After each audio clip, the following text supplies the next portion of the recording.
श्री स्वामी समर्थ। मार्गशीर्ष महिना हा अत्यंत खास मानला जातो। अत्यंत पवित्र असा हा मार्गशीर्ष महिना असतो आणि या महिन्यामध्ये शुभ कार्य केली जातात। या महिन्यात केलेले प्रत्येक कार्य हे शुभफळ देणारे असते। मार्गशीर्ष महिन्यामध्ये श्रीकृष्णांची आराधना आणि पवित्र नदीमध्ये स्नान केल्याने मनुष्याची सर्व दुःखे दूर होतात। त्याचप्रमाणे या महिन्यामध्ये महालक्ष्मी व्रत सुद्धा केले जाते। मार्गशीर्ष महिन्यातील गुरुवारांना अनन्यसाधारण महत्त्व आहे, कारण मार्गशीर्ष गुरुवारी महालक्ष्मी व्रत केले जाते, उपवास केले जातात आणि शेवटच्या गुरुवारी या व्रताचे उद्यापन केले जाते।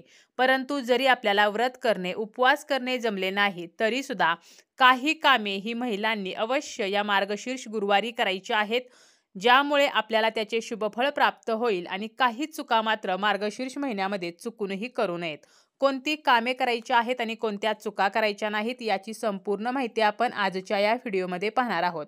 व्हिडिओला सुरुवात करण्याअगोदर तुम्ही जर चॅनलवरती नवीन असाल आणि पहिल्यांदाच माझे व्हिडिओ पाहत असाल तर चॅनलला सबस्क्राईब करा। व्हिडिओ माहितीपूर्ण वाटला तर व्हिडिओला लाईक करा। अखंड लक्ष्मी प्राप्तीसाठी आणि ऐश्वर्य प्राप्तीसाठी महालक्ष्मी व्रत केले जाते।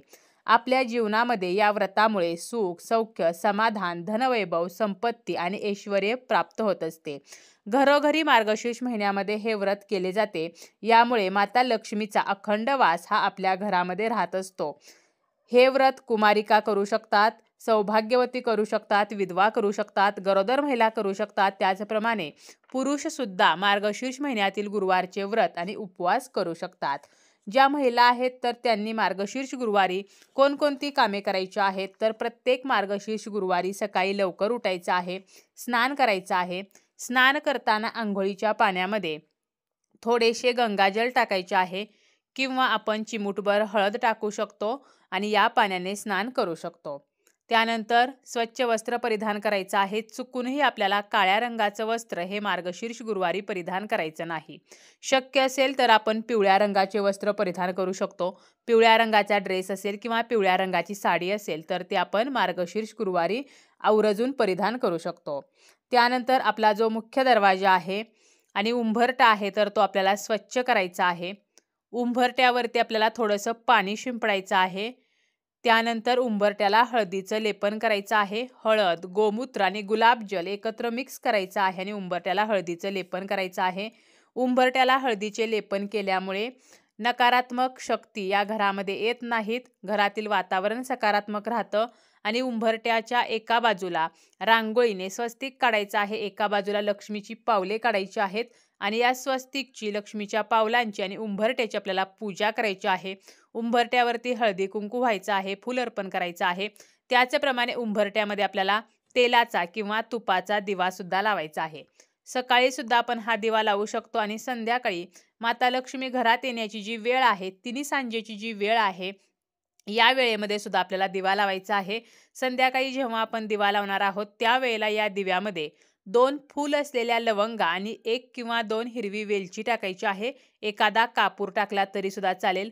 लवंगा आणि वेलची ह्या माता लक्ष्मीला अत्यंत प्रिय आहेत, त्यामुळे आवर्जून आपल्याला या वस्तू दिव्यामध्ये टाकायच्या आहेत आणि दिवा जेव्हा विझेल तर त्यानंतर आपण तो उचलून ठेवू शकतो। लवंग आणि वेलची ज्या आहेत तर त्या विसर्जित करू शकतो। तर अशा प्रकारे मार्गशीर्ष महिन्यातील गुरुवारी उंबरठ्यामध्ये दिवा सुद्धा लावायचा आहे। आपला जो मुख्य दरवाजा आहे तर त्यावरती आपल्याला स्वस्तिक चिन्ह काढायचं आहे आणि या स्वस्तिक चिन्हाची सुद्धा पूजा करायची आहे। त्याचप्रमाणे आपल्याकडे जर श्रीयंत्र असेल किंवा कवड्या असतील तर आपल्याला श्रीयंत्रावरती कुंकुमार्चन करायचं आहे।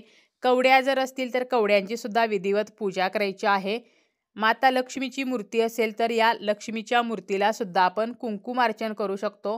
म्हणजेच काय तर देवीच्या चरणापासून मस्तकापर्यंत आपण कुंकू अर्पण करू शकतो। त्याचप्रमाणे मार्गशीर्ष महिन्यामध्ये तुळशीच्या पूजेला सुद्धा विशेष महत्त्व आहे। मार्गशीर्ष महिन्यातील प्रत्येक दिवशी आपण तुळशीची पूजा जी आहे तर ती जर केली तर आपल्याला जीवनामध्ये सुख सौख्य प्राप्त होत असते। फक्त एकादशीच्या दिवशी आणि रविवारी आपण तुळशीला जल अर्पण करत नाही। मार्गशीर्ष गुरुवारी आवर्जून सायंकाळच्या वेळेला तुळशीजवळ तुपाचा दिवा लावायचा आहे आणि तुळशीला या दिवशी आपण तुळशीची जेव्हा पूजा करतो तर त्यावेळेला चमचाभर कच्चे दूध आणि चिमूटभर हळद ही चांदीच्या वाटीतून जर आपण अर्पण केली तर आपल्या जीवनामध्ये धनसंपत्तीमध्ये वाढ होते, चांदीची वाटी नसेल तर आपण स्टीलच्या वाटीमध्ये थोडेसे दूध घेऊन त्यामध्ये हळद मिक्स करून हे हळद मिक्स केलेलं जे दूध आहे तर ते तुळशीला अर्पण करू शकतो, किंवा आपण सेपरेट तुळशीला चिमूटभर हळद आणि चमच्याभर कच्चे दूध जर अर्पण केले तरी सुद्धा आपल्याला माता लक्ष्मीचा आशीर्वाद प्राप्त होत असतो. तसेच माता लक्ष्मीच्या चरणावरती आपल्याला लाल रंगाचे फूल अर्पण करायचं आहे. जर आपल्याला कमळाचं फूल मिळालं तर आवर्जून आपल्याला माता लक्ष्मीला मार्गशीर्ष गुरुवारी कमळाचं फूल अर्पण करायचं आहे. तसेच विष्णू सहस्रनामाचं पठण करायचं आहे, कारण ज्या ठिकाणी विष्णू आहेत त्या ठिकाणी माता लक्ष्मी आपोआप येत असते.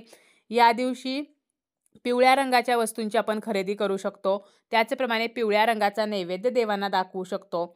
आणि एका पांढऱ्या कपड्यामध्ये हळकुंड आणि अक्षता आपल्याला बांधायच्या आहेत आणि मुख्य दरवाजाच्या आतील बाजूला, म्हणजे आतील जी बाजू आहे तर त्या बाजूला वरच्या साईडला हे बांधायचं आहे. यामुळे आपल्या घरातील नकारात्मक शक्ती ज्या आहेत तर त्या नष्ट होतात, बाहेरील नकारात्मकता घरामध्ये येत नाही.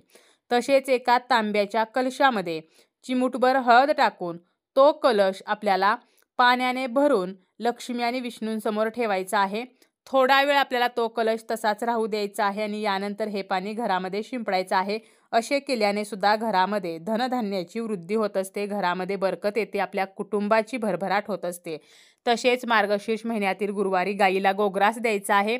जर आपण उपवास करणार असू तर उपवास सोडण्या अगोदर आपल्याला गाईला हा घास द्यायचा आहे. जे पदार्थ आपण उपवास सोडण्यासाठी बनवतो त्याचा घास द्यायचा आहे. आणि जर आपण उपवास करणार नसू, काही कारणाने आपल्याला उपवास करणे शक्य नसेल तर आपण घरामध्ये जे काही भाजी पोळी बनवतो तर त्याचा एक घास हा आवर्जून आपल्याला गाईला द्यायचा आहे.